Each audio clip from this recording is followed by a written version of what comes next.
Graça e a paz, meus irmãos.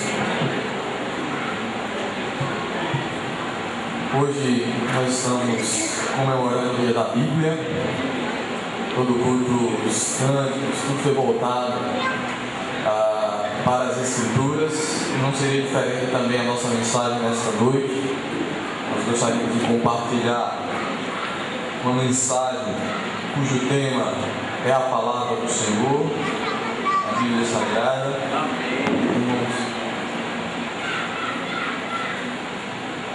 Os irmãos não se preocupem com o horário ali, está adiantado 10 minutos, viu, irmãos? Eu vou terminar no horário, não se preocupem. Passar 10 minutos ali, mas estamos no horário. As crianças estão liberadas para o trabalho infantil que há aqui nas dependências da igreja. Nesse momento, os pais podem levar os seus filhos e entregar as responsáveis para o trabalho infantil que está sendo realizado nas salas de aula. Meus irmãos, vamos ficar de pé, vamos orar ao Senhor.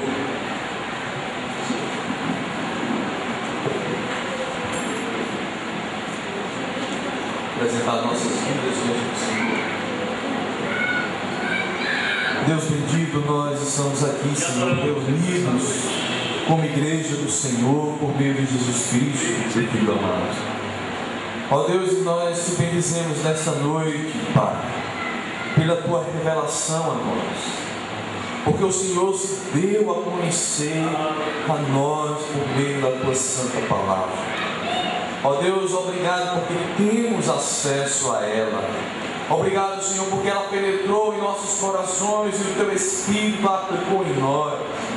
De tal maneira, Senhor, meu Deus, que nós reconhecemos a tua soberania, o teu senhorio, reconhecemos a Cristo como nosso Senhor e Salvador. Ó Deus, que a tua palavra, ó Pai, possa se manifestar poderosamente nesta noite em corações que ainda não te conhecem. Meu Deus, Pai, olhai para aqueles que necessitam de ti, e que essa palavra seja penetrante no mais íntimo do seu ser, promovendo uma mudança tal que Cristo seja reconhecido como Senhor e Salvador da sua vida. Deus querido, que o Senhor nos ajude, ó Pai, a andarmos na tua palavra, que o Senhor nos ajude a obedecermos aos teus ensinos, pois reconhecemos, meu Pai, que temos tropeçado muitas vezes, ó Deus, naquilo que o Senhor nos instrui por meio dela. Mas, Senhor, que estejamos a cada dia sendo levados ao arrependimento, a se voltar para Ti, a reconhecer, meu Deus, que devemos nos submeter cada vez mais àquilo que o Senhor nos ensina, àquilo que o Senhor nos fala por meio da Tua palavra revelada a nós. Obrigado, Senhor. Obrigado pelo privilégio que temos, ó Deus, e temos acesso diariamente à voz do Senhor. Deus querido, cada um de nós tenhamos a consciência de que o Senhor fala conosco por meio da Bíblia Sagrada, por meio dessa palavra inspirada. Ó Deus, muito obrigado, em nome de Jesus. Façamos essa oração. Glória a Deus. Poder sentar, meus irmãos. Meus irmãos, eu gostaria de compartilhar nessa noite sobre a visão que cada crente deveria ter em relação às Escrituras. E para isso eu gostaria de ler um texto da palavra do Senhor que está na carta do apóstolo Paulo a Timóteo, na segunda carta a Timóteo, para ser mais exato, capítulo de número 3, versículo 16 e 17.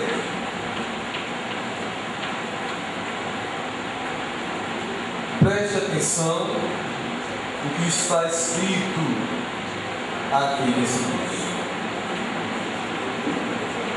Diz Paulo a Timóteo, por consequência a igreja, por meio da palavra inspirada e revelação divina: a Escritura é inspirada por Deus e útil para o ensino, para a repreensão, para a correção, para a educação na justiça, a fim de que o homem de Deus seja perfeito e perfeitamente habilitado para toda boa obra. Eu vou repetir.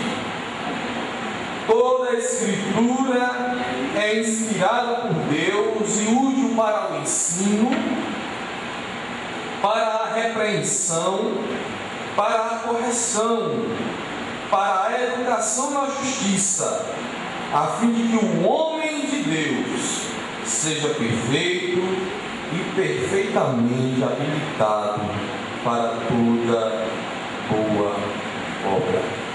Amém? Amém.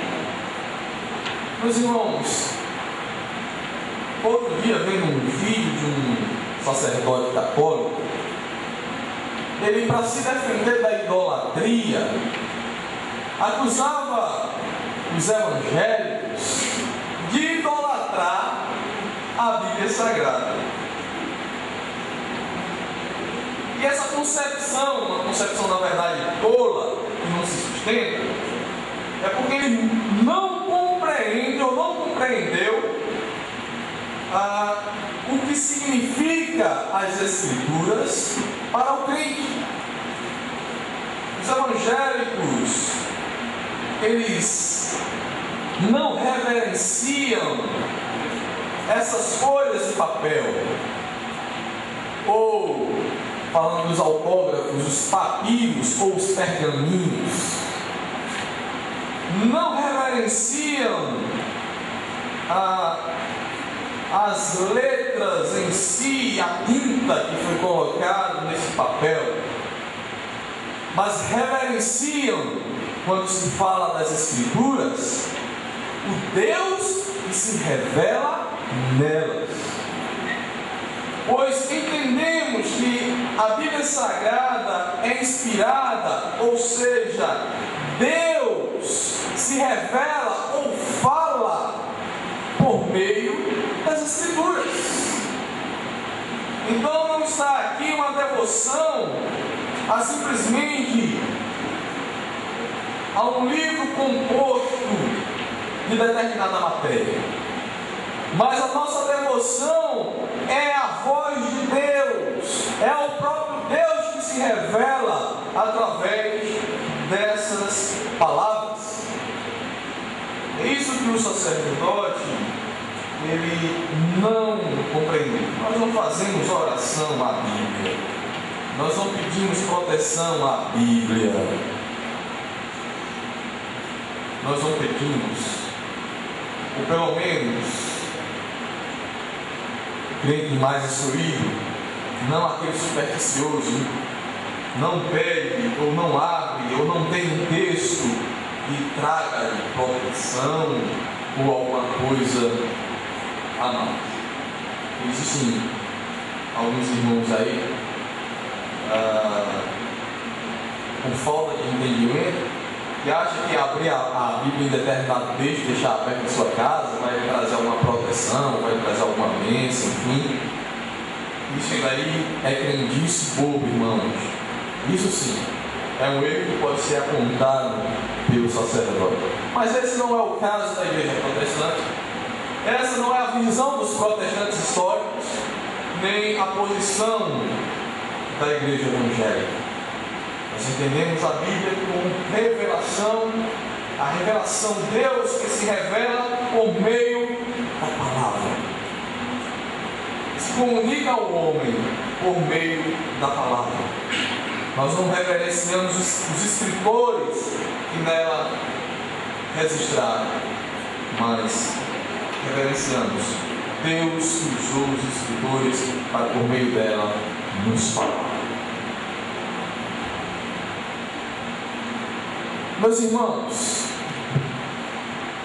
quando nós falamos a respeito da Bíblia, muitas coisas podem ser discutidas ou apresentadas para a nossa reflexão.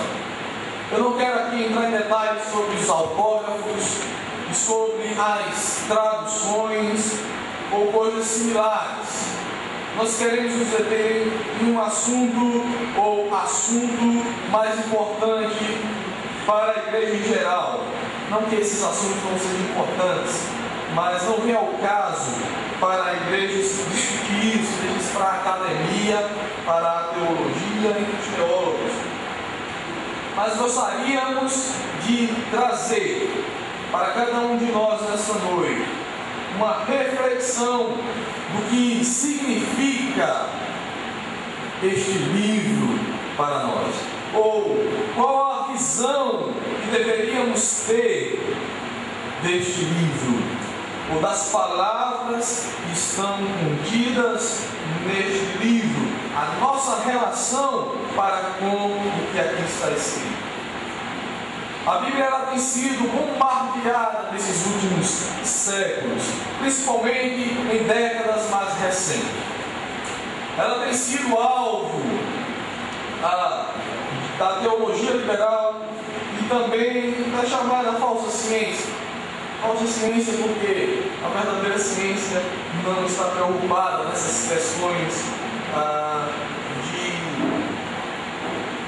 teorias em relação à religião, mas cuida do seu próprio escopo, que é ciência. Mas, meus irmãos, nós não estamos alheios às pessoas que absorvem essas teorias a respeito das Escrituras e traz um pensamento a respeito da palavra de Deus, formando assim a sua opinião e muitas vezes desdenhando da posição de alguns crentes, ou dos crentes, por entenderem a Bíblia como a palavra de Deus. E para isso, nós precisamos pensar um pouco e refletir sobre o que tem sido dito aí, para posteriormente afirmarmos aquilo que cremos em relação às Escrituras. Na verdade, há um erro epistemológico da ciência ou daqueles que advogam uma posição científica quando esta reflete, quando a Bíblia, no caso, reflete sobre a natureza e a validade das Escrituras.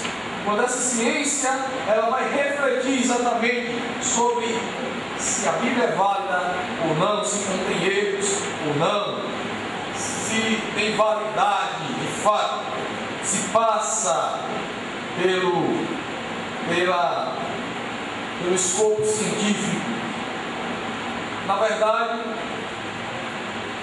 a avaliação daqueles que assim se propõem parte de um escopo, de um método, de uma pressuposição diferente. Logo, campo de discussão sobre um determinado assunto apresentado na Escritura é inapropriado e falso, tornando a sua conclusão falaciosa. Por exemplo, a Bíblia fala sobre questões históricas, a Bíblia fala sobre questões geográficas, a Bíblia fala sobre biologia e outras ciências. Ela tem relatos que apontam para esse foco de determinadas ciências. A Bíblia fala sobre geografia, sobre pontos geográficos. A Bíblia tem relatos históricos. Ela fala sobre bios, sobre vida. Ela tem todo esse relato. O problema é como nós analisamos esses relatos. E aí, quando usamos uma metodologia errada, é óbvio que teremos uma conclusão errada.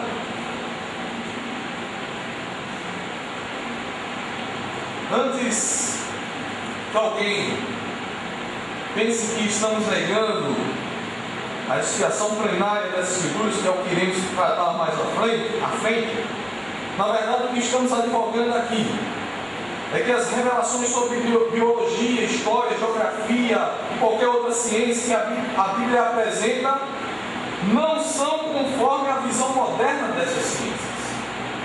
A Bíblia é um livro religioso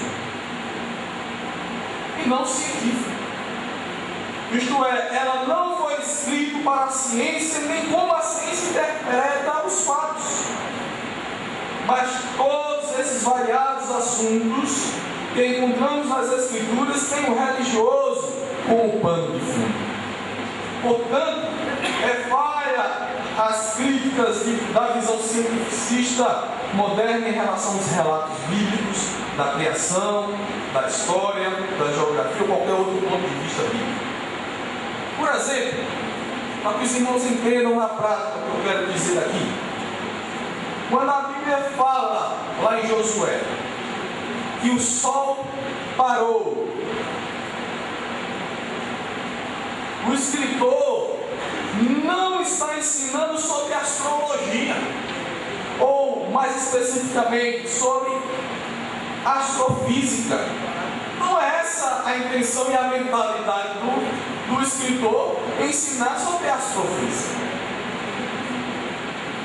Ele não está com o intuito de afirmar isso.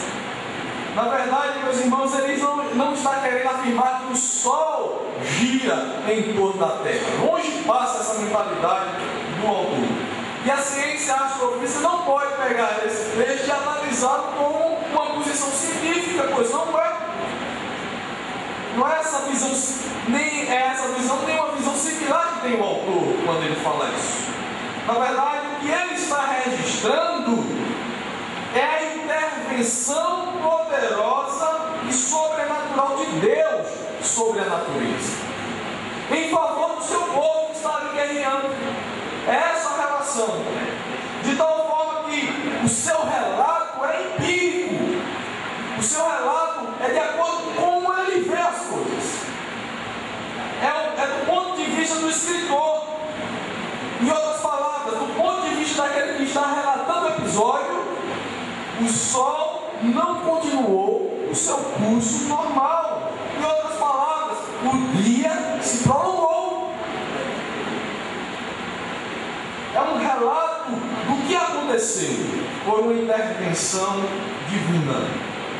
É um relato da experiência religiosa de um fato sobrenatural. É quando nós dizemos, quando que amanhece, dizemos o sol nasceu. Quem é que entende que a nossa linguagem é dizer que a partir dali o sol passou a existir? É a linguagem experiencial do dia a dia, não é uma linguagem científica. E é um erro queremos que alguém que diga que o sol nasceu esteja errado. É tolice. Um cientista dizer, você está errado, porque você está dizendo que o sol nasceu. Tolice é sua acreditar que eu estou dizendo que o sol nasceu, só existe a partir de agora. Eu estou dizendo isso. O escopo é muito importante para se analisar. Os óculos que nós colocamos. Bíblia é um livro religioso. E ela trata de diversos assuntos do ponto de vista religioso. E os relatos são experienciais. Está ali relatando o experiencial. Assim como seria tolice alguém acreditar que nós estamos dizendo que o sol passou a existir a partir do momento quando dizemos que o sol nasceu, é tolice, um absurdo dizer que o escritor estava propondo que era o sol que gira em torno da terra ou coisa similar. Nada tão distante. Nada tão distante. O problema é uma palavrinha bem difícil, mas que os cientistas conhecem bem. Epistemológica. Diga, vai estudar epistemologia. Tá? Aí vai ficar envergonhado. Esse é o problema. A grande falha, muitas vezes, dos cristãos em relação a essas acusações ou essas falsas acusações feitas aos não cristãos, é querer tratar as áreas diferentes com áreas iguais e entrar naquele mundo dentro de uma discussão fora realmente do padrão a que o texto se propõe. Alguém pode dizer que não acredita que o sol parou porque não acredita em Deus. Tudo bem, é uma posição dele. Ou porque não acredita no poder de Deus. Isso é bom. Mas não pode dizer que não acredita porque é o sol que gira, é a terra que gira em torno do sol, não o céu que gira em torno da terra. Porque o Espírito não está falando disso. Isso seria absurdo. Por isso, uma má interpretação bíblica, como também uma má análise com um escopo diferente. Meus irmãos, saindo deste ramo de introdução que a gente faz em relação às Escrituras, porque isso está aí, talvez um de vocês vai encontrar alguém que o desafie dessa maneira. A palavra, meus irmãos, escrita de Deus, permanece como testemunho contra todos os esforços dos homens de negar, distorcer ou corromper a verdade de Deus. E é sobre a palavra de Deus escrita, a Bíblia, que queremos ponderar sobre algumas questões concernentes à Bíblia. Os homens distorcem, os homens anegam, mas é preciso que o crente entenda o que significa essa palavra caraí. Quando falamos sobre a palavra de Deus, é preciso ter as questões que eu irei elencar aqui em mente, afirmando-as, todas elas, em confissão. Ou seja, nós devemos e precisamos crer no que a gente vai apresentar aqui em relação às Escrituras. Porque se não cremos naquilo que iremos abordar aqui, o certo, essa palavra, ela pode ser falha e ela pode não ser palavra de Deus. A primeira coisa, a primeira questão que um crente, ao ter a Bíblia, deve afirmar sem temor é que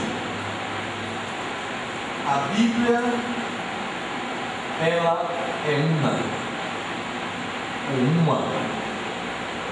Embora seja 66 livros, ela tem apenas um autor.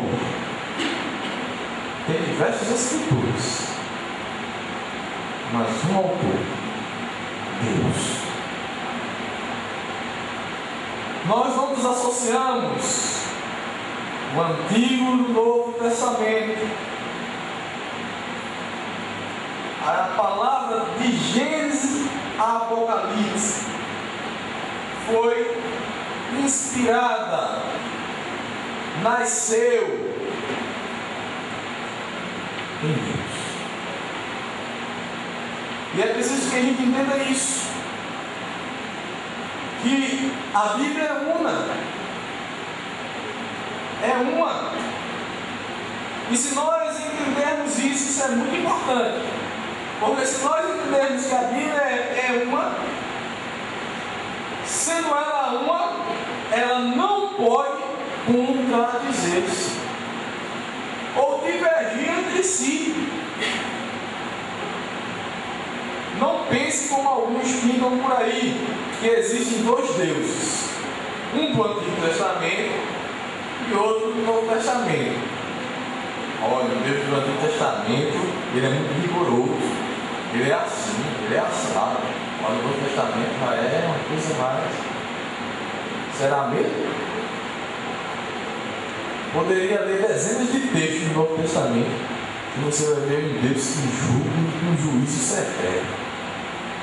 Quer ver um simples que aconteceu terrenamente Porque vai acontecer aquele juízo final lá, quem vê Apocalipse sabe, de outro jeito. Não é que é um simples no Novo Testamento que aconteceu terrenamente.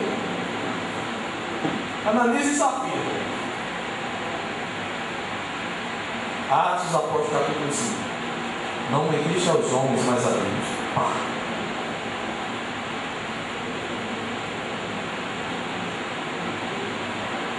Isso é verdade ou não? Paulo escrevendo aos Coríntios, por exemplo, ele diz: olha, irmãos, vocês destrataram a ceia do Senhor, e é por isso aí que vós, muitos fracos e doentes, e outros que dormem. Ele diz um eufemismo aí para dizer assim: Deus matou alguns de vocês também, além de deixar outros doentes. Olha para o Antigo Testamento e você vai ver declarações de amor.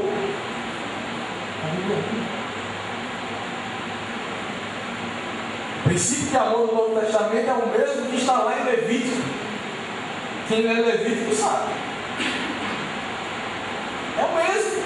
Amarás o teu próximo como a ti mesmo não é algo do Novo Testamento, é algo do Antigo Testamento.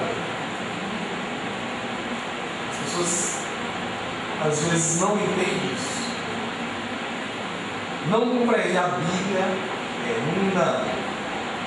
Nenhum livro se contradiz. Isso é o primeiro passo para uma boa compreensão do que a própria Escritura ensina. Se tem um paradoxo, alguma coisa, opa, estude mais. Talvez você não esteja compreendendo o que está sendo dito ali, não esteja levando em consideração a contextualização, enfim, vários pontos podem ser ponderados para chegar à noção exata do Estado.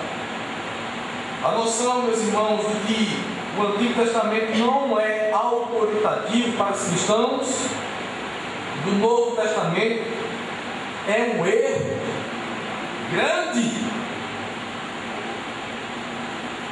Sabe qual era a Bíblia dos cristãos primitivos? O Antigo Testamento. O Antigo Testamento. Paulo escreve aos Coríntios e diz assim: ora, falando do Antigo Testamento, tudo isso lhes sobreveio como figuras que estão escritas para aviso nosso. Nosso quem? Os cristãos da lei, né? Para quem já são chegados os fins dos séculos. Olha lá, 1 Coríntios, capítulo 10, 11. Jesus combatendo aqueles que o acusavam de ter se declarado filho de Deus, lá em João 10, ele diz: e a Escritura não pode ser anulada. Qual é a Escritura que ele está se referindo? Ao Antigo Testamento. A Escritura é uma. Tudo depende da leitura correta dos fatos. Um grande pregador protestante chamado Spurgeon, ele disse: onde quer que você fure as Escrituras, elas jorram o sangue do cordeiro. Ela trata do tema central. Ela sempre vai apontar para Cristo do início ao fim. É a história que Deus está escrevendo ou está revelando progressivamente para o seu povo. Vou tratar isso aqui: Gênesis, a semente da mulher, enfim, por aí vai. Deus vai conduzindo ou revelando-se ao seu povo gradativamente, mostrando o caminho até chegar a Cristo.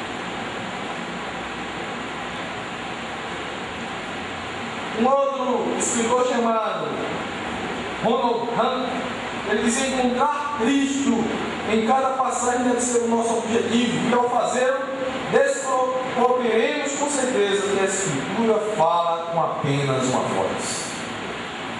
Ela converge, ela dirige para um determinado fim. De Gênesis a Apocalipse. Crendo na unidade das Escrituras, uma segunda coisa deriva, que é a questão de nos fazer entender que as verdades não são isoladas do restante da Bíblia, como se ensinasse algo diferente. Nada que digamos ou pensemos sobre a palavra de Deus pode contradizer outra parte dela. Se está alguma coisa que você diz é contrária, seja no Novo Testamento ou no Antigo Testamento, alguma coisa está errada. É preciso compreender. Deus se revelou. Quando falamos sobre a palavra de Deus, meus irmãos, é preciso entender mais uma outra questão, além da unidade da Escritura. É sobre estar intimamente ligado à interpretação da Escritura. Na verdade, é um erro quando dizemos a minha interpretação. Pois quem deve interpretar a Bíblia é o próprio Espírito. Ou seja, quando nós dizemos que é o Espírito de Deus que deve interpretar a Bíblia, nós queremos dizer que a Escritura interpreta a própria Escritura. Eu gostei muito disso aqui, não? Peraí, deixa eu ver se eu posso dizer uma outra coisa antes disso.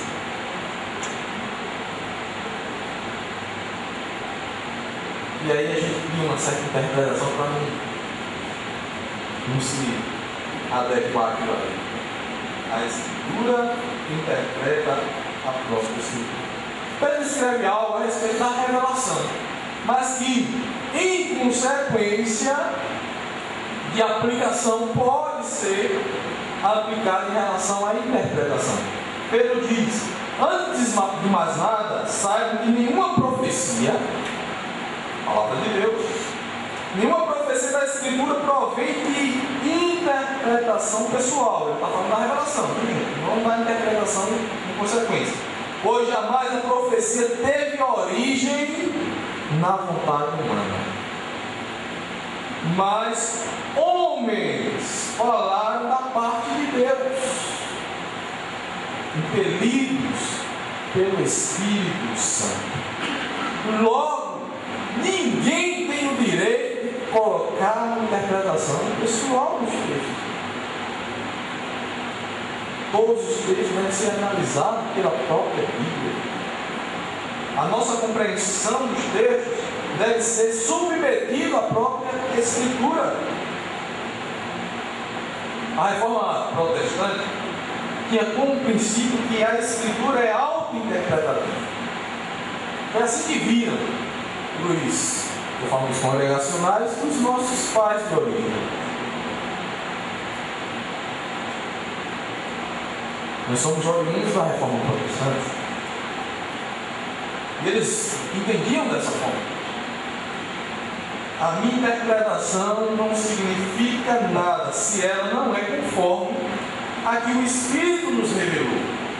É por isso que lá no Novo Testamento Paulo diz: examinar as profecias, e ela é passiva de juízo pelas Escrituras. As coisas devem ser contextualizadas.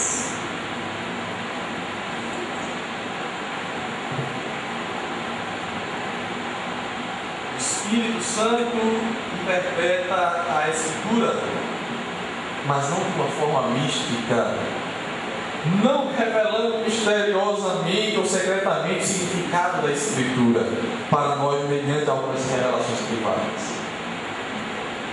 Mas quando nós falamos de interpretação da Bíblia, a interpretação apropriada da Escritura é dada pelo Espírito quando a Escritura é comparada com a Escritura, de forma que a verdade que foi revelada pelo Espírito é compreendida pelo intérprete. E disso, meus irmãos, derivam outras coisas que a gente vai tocar aqui.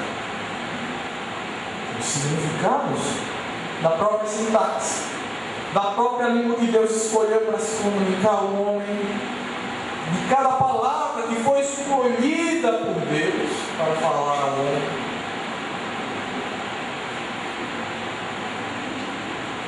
Deus resolveu se comunicar por meio de palavras. E essas palavras foram registradas. E foram registradas numa língua. E nessa língua tem uma estrutura. E Deus se revelou falando aos homens por meio delas.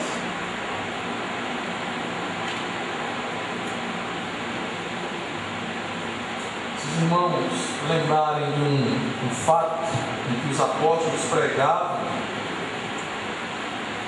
e em Bereia, lá Paulo e Silas, os crentes de lá pegaram o que ele estava dizendo e avaliaram o que ele estava dizendo. Avaliaram pela revelação de Deus, pelas Escrituras. Diz o texto. E logo os irmãos enviaram de noite Paulo e Silas a Bereia. Aí eles, chegando lá, foram à sinagoga dos judeus. Ora, estes foram mais nobres do que os que estavam em Tessalônica, porque de bom grado receberam a palavra, examinando cada dia nas Escrituras se essas coisas eram assim. E essas Escrituras aqui é o Antigo Testamento de Deus, que a gente falou no início. Então, uma outra questão que está intimamente ligada à interpretação é a inspiração verbal e plenária das Escrituras. Inspiração verbal. A doutrina da inspiração verbal, isso deve ser afirmado por todo cristão. Está intimamente relacionado com a doutrina da inspiração plenária, que a gente vai falar um pouquinho mais à frente. Ela enfatiza que as próprias palavras da Bíblia, está lá nos autógrafos, foram inspiradas por Deus. A Escritura não é apenas a palavra de Deus, mas também as palavras de Deus. O que quer dizer isso? Que cada palavra foi escolhida por Deus, era para ser aquela mesma. Era daquela forma que Deus queria se comunicar. E o que acabamos de falar na interpretação? Deus resolveu se revelar a nós no hebraico, um pedacinho em aramaico e no grego. Está lá as palavras, com seus sintaxes, seus significados. Deus se revelou assim a nós.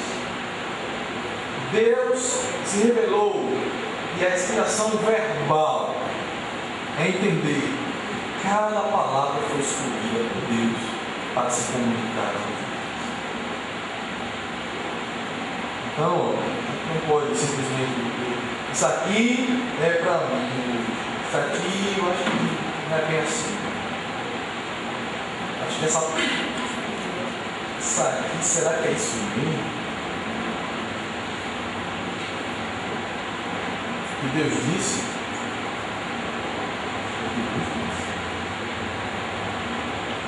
Nós não podemos acreditar que certas coisas é e certas coisas não é.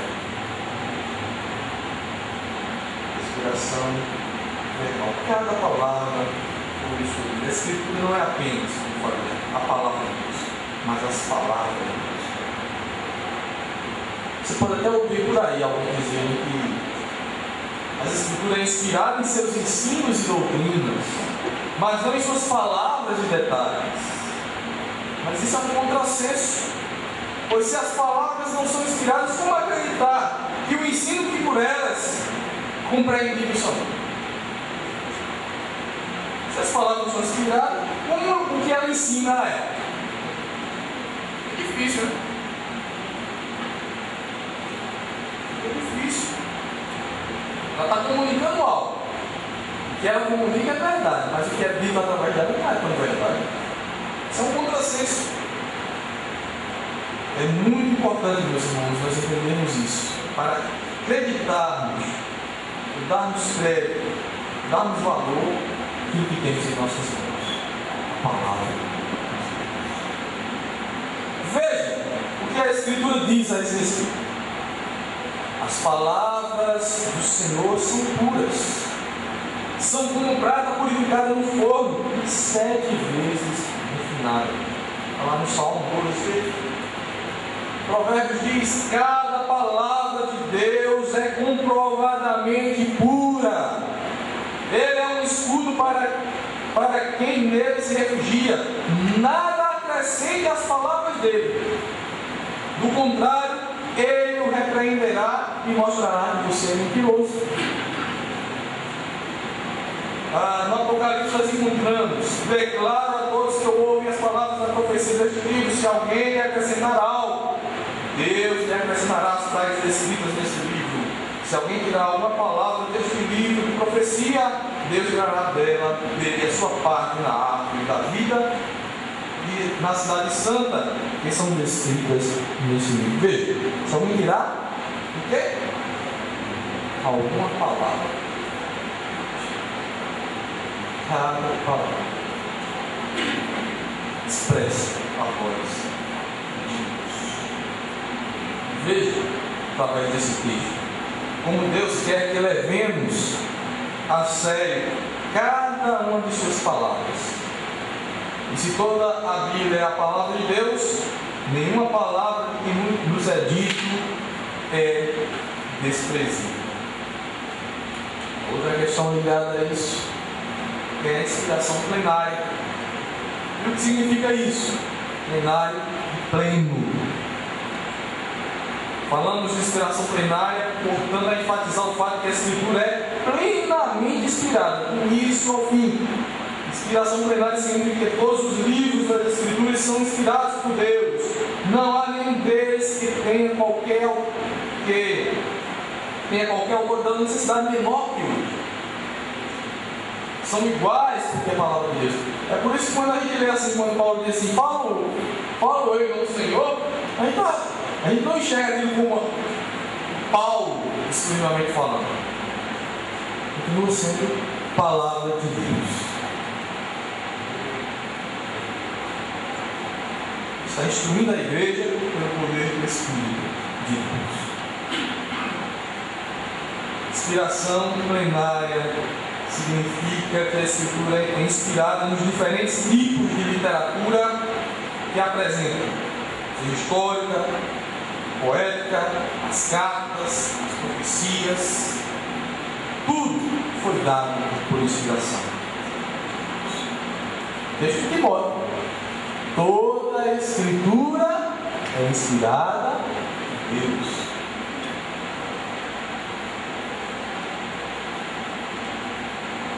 Inspiração plenária significa que a Escritura é inspirada também em todas as questões de que ela trata.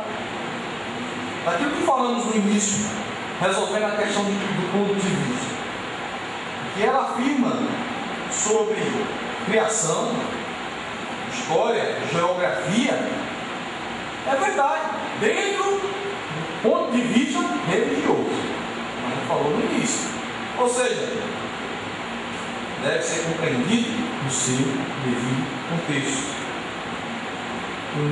E se ela for analisada dessa forma, nada será contraditório a qualquer fato, Senhor. Nada. Estou falando de fatos, não de teorias simples. Uma outra questão que todo crente deve afirmar e se prender, confessar a respeito da Escritura é a sua infalibilidade.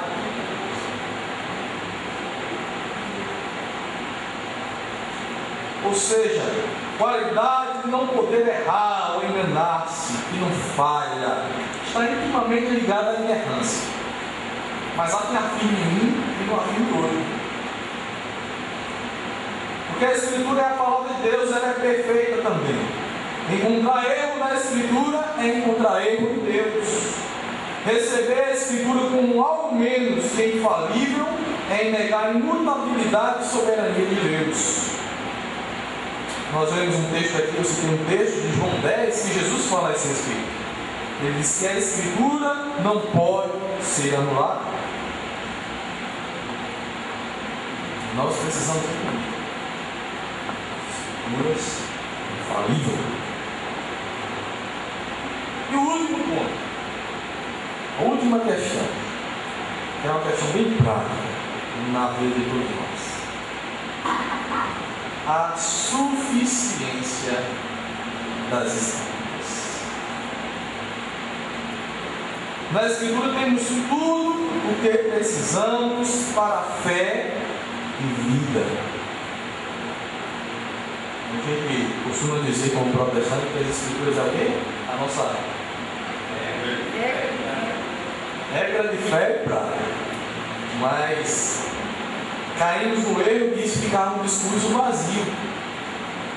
E é uma falha nossa como homens. A Escritura é a regra de fé e prática. A suficiência das Escrituras vai falar exatamente sobre isso. Muitos cristãos reivindicam afirmar a suficiência das Escrituras, ou da Escritura, mas seu real pensamento e prática negam. A doutrina afirma que a Bíblia contém informação suficiente para alguém. Foi isso que Paulo disse ali no texto que a gente leu de Timóteo. Não somente para encontrar a salvação em Cristo, mas para subsequentemente receber instrução e direção em todo aspecto da vida. E pensamento, seja por declarações explícitas que nós encontramos aqui no texto, ou não, ou implícitas na Bíblia. Mas ela trata diversos assuntos. A Bíblia contém tudo o que é necessário para construir uma cosmovisão cristã do mundo. A visão de reino de Deus, de implantação de reino de Deus na terra, é uma visão que entende uma cosmovisão revelada das Escrituras de reino. Então ela é suficiente para conduzir ou para reger a vida familiar, de como deve se estruturar uma família, de como deve ser uma família. Ela é suficiente para reger como deve ser a vida social, a vida em sociedade, a vida política. Quando eu falo de política, estou falando de vida na polis, não partidária. Por consequência, para ser partidária, porque nós elegemos os nossos representantes dessa forma, mas em todos os sentidos. As Escrituras são suficientes. Ela traz uma visão. Por isso que a gente fala de cosmovisão, é uma visão global, universal, que faz com que nós implantemos esse reino de Deus. A igreja tem esse papel, e só entendendo que as Escrituras é suficiente. A suficiência das Escrituras para reger não só a nossa caminhada de salvação, mas a nossa vida terrena, em todas as áreas, de trabalho, de família, de igreja e social.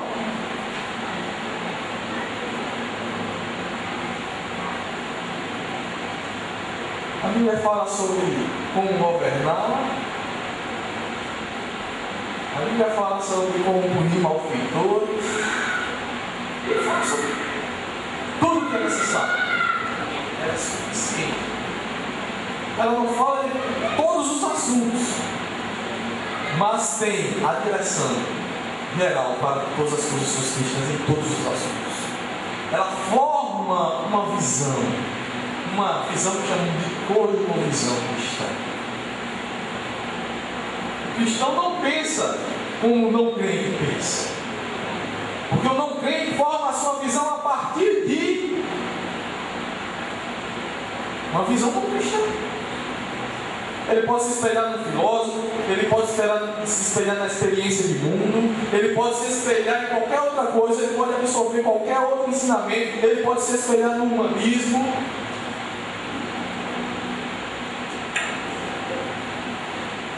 Ele pode se espelhar em qualquer filosofia, mas o cristão se espelha nos ensinamentos de Deus para a sua vida.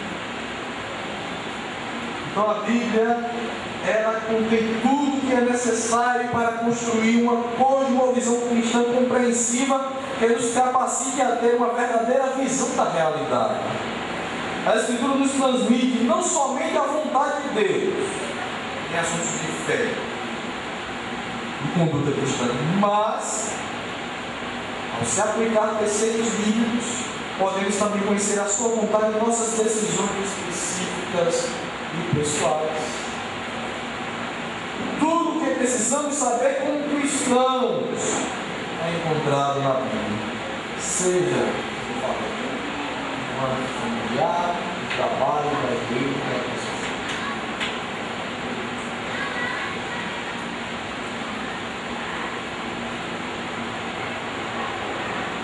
O seu procedimento do trabalho, a Bíblia ensina como você se proceder. Ela tem uma visão sobre como o cristão deve ser, seja como empregador ou seja como empregado. Ela não está tratando de cada detalhe do seu trabalho, mas ela está lhe dando a diretriz de como deve ser a sua vida ali. Escrituras são suficientes. Nós precisamos criar uma visão cristã no mundo. Nós precisamos criar uma visão de reino. E visão de reino, ela se estende de maneira global. Paulo escreve, vai encerrar: toda a Escritura é divinamente inspirada e proveitosa para ensinar, para redarguir, para corrigir, para instruir em justiça, para que o homem de Deus seja perfeito e perfeitamente instruído para toda boa obra. Que Deus abençoe os irmãos, que possamos ter esta visão a respeito da palavra. Deus abençoe.